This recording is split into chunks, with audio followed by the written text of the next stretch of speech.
हम दो हमारे चार, चार मुट्ठी। ये चार संतान ये अपने लिए नहीं, ध्यान देना, चार पुत्र चार संतान होने चाहिए हर गृहस्थ आश्रम में, लेकिन अपने लिए नहीं बल्कि अपने धर्म के लिए, अपने देश के लिए उनको सुपुर्द कर दो प्यारे। हे गोविंद, मैं आपके चरणों में अपने चार पुष्प समर्पित कर रहा हूं। ऐसा भाव लेकर हम दो और हमारे चार, चार मुट्ठी चावल के रूप में समर्पित कर दो अपने देश के लिए, देश की रक्षा के लिए। दो पुत्र भेज दो, फौज आर्मी ज्वाइन कर ले, और दो पुत्र अपने समाज की रक्षा के लिए, अपने समाज की व्यवस्था के लिए आगे बढ़ा दो।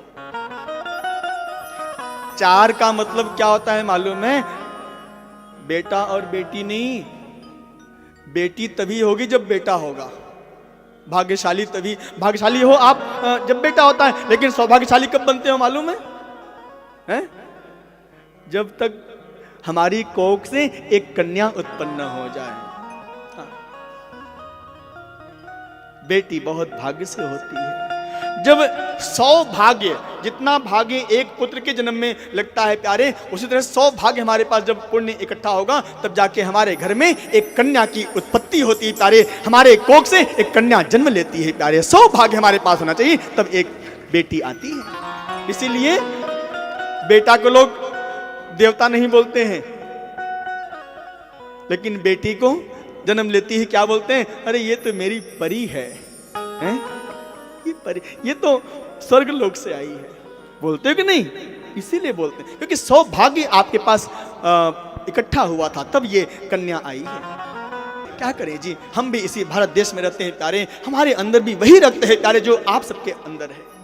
मुझे भी चिंता होती है, आगाह करना हमारा काम है प्यारे, आगे आपकी मर्जी।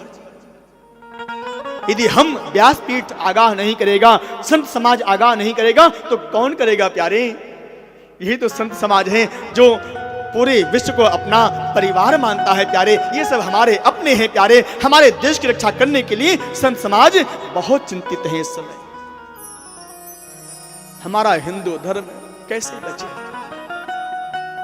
अनेक देशों में हिंदू धर्म प्रायः लुप्त होता जा रहा है प्यारे।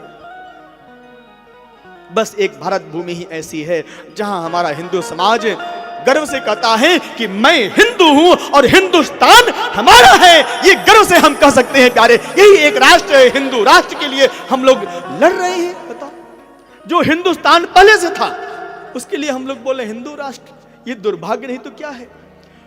जो देश के अच्छे अच्छे पद पर आसीन हैं, मैं उनसे बोलना चाहूंगा, ये प्रजा का कर्म नहीं है, ये आपका दायित्व है। हमने आपको भेजा है प्यारे, हमने आपको चुना है, तब जाके आप जो है इतने ऊंचे ऊंचे पद पर आसीन हुए हो। मंत्री हो, प्रधानमंत्री हो, जो भी जिस पद पर हैं, आपका दायित्व बनता है। जनता को क्यों गुमराह करते हो प्यारे?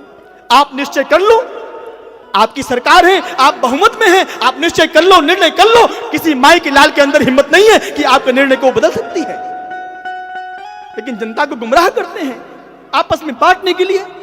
मैं किसी पार्टी का नेता नहीं हूं, ध्यान देना। मैं व्यासपीठ का, मैं अपने भगवान की पार्टी का हूं प्यारे, और मेरे भगवान का समर्थन जो पार्टी करती है उसके साथ हम खड़े होते हैं प्यारे। वही हमारा धर्म है, वही मेरा दायित्व है प्यारे।